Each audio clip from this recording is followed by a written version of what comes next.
My name is Benjamin Fulford. I used to be the Asia Pacific Bureau Chief for Forbes magazine. Then the Japanese security police informed me about a very nasty secret government that rules much of the West.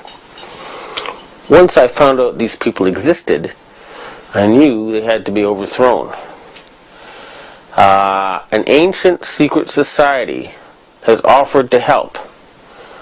They have a membership of 6 million, including 1.8 million Asian gangsters.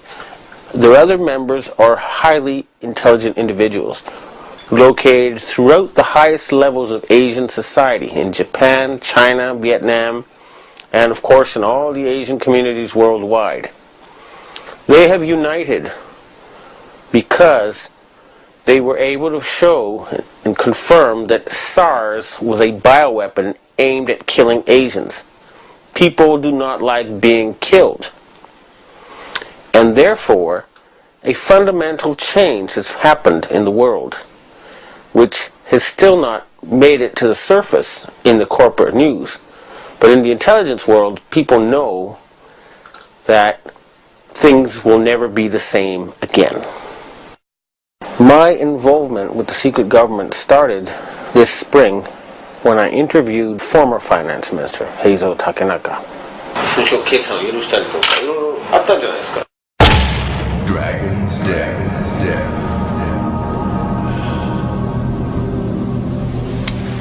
I confronted him with evidence that he had sold out the Japanese financial system to a group of financial companies controlled by David Rockefeller and the Rothschilds.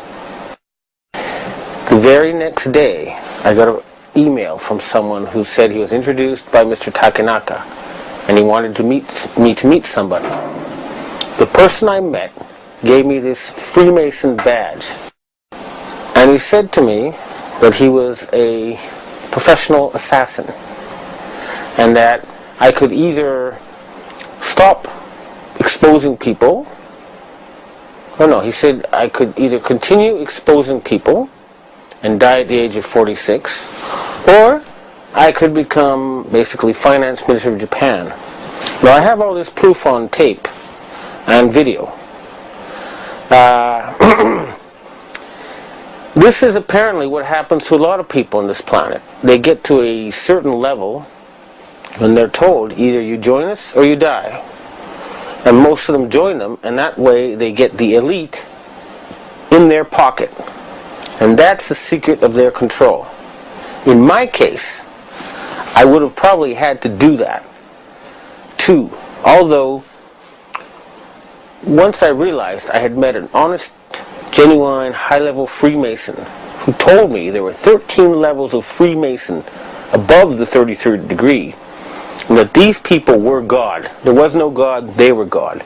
So I asked them about their plans to kill people, and they said, yes, there are too many people on the planet.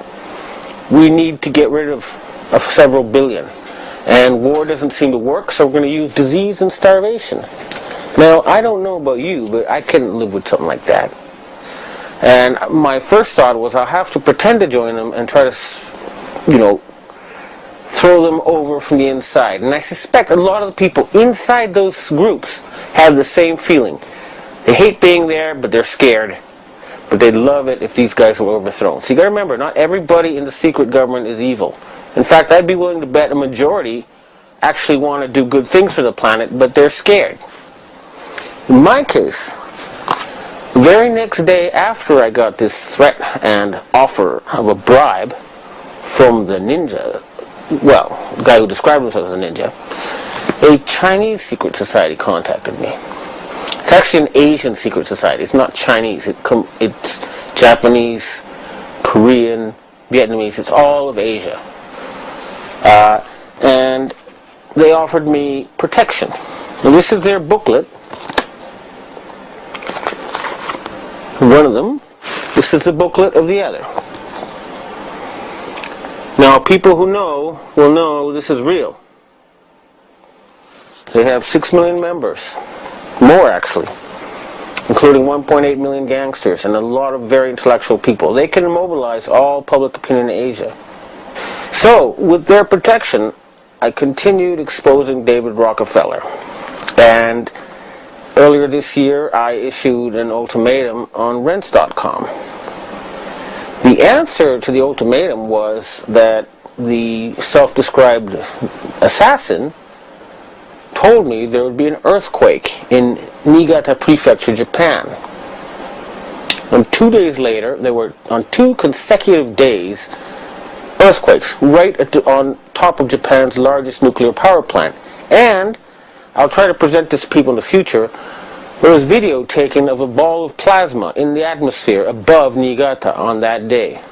So his answer was to hit a nuclear power plant with an earthquake machine and kill innocent people. Now I say, why on earth would I not then retaliate? Well, that would be playing into his strong hand now, wouldn't it? He controls a lot of violence, a lot of instruments of death. The people who are behind him, these Sabbatean sect of Satanists, would love to trigger World War III. And I'm not going to give them that excuse. So instead, the Chinese societies and the Asian countries, you may have noticed, have started dumping dollars, big time. And they've stopped going to G8 meetings in Davos. And you'll also notice that their submarines, Chinese submarines, have popped up right behind U.S. aircraft carriers in the middle of military exercises. What that means is that every single U.S. aircraft carrier is a useless sitting duck. The entire U.S. Navy is useless, okay? That's a fact. Secondly, all their satellites are useless, okay? And that's just the beginning. The screws will get tighter and tighter. The United States economy depends on Asian money. They need to borrow $850 billion a year just to keep going. And the Asians are tired of paying for a country that does nothing but attack people and create excuses for war. A lot of people are wondering why a picture of me smiling beside David Rockefeller appeared on the internet. And they're saying, how did I get to meet him? Well, he was here in Japan on what was supposed to be a top secret visit. However, if he's in Japan, he's on my turf. And it was pretty naive of him to think I wouldn't know he was here and I wouldn't know where he was. Now, I could have had him brought to me all tied up with a vibrator up his ass, just like happened to that reporter for the Yomiuri newspaper in April when he got too close to these people. But I don't think torture is a very polite way of talking to people, and nor is it very productive. Friendly conversation is always the best.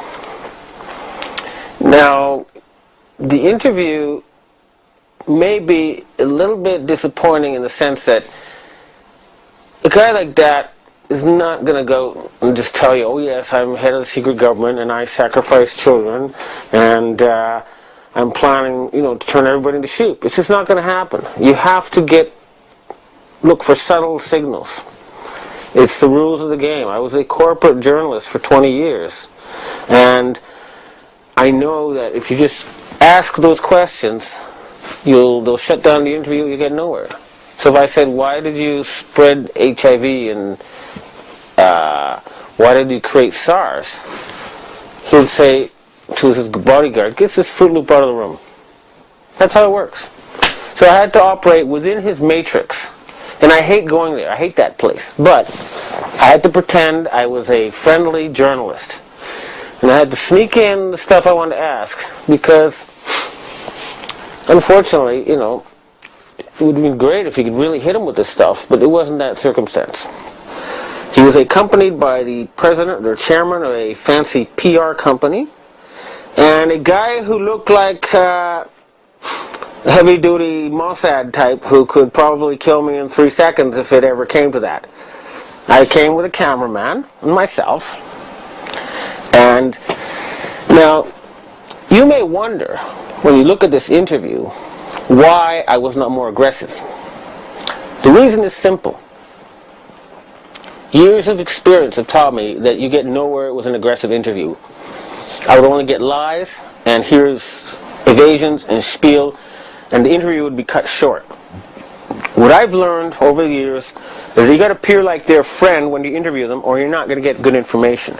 So I'm now going to show you the segments of this interview, and then I'm going to deconstruct them for you so that you can know what I think this man is really saying.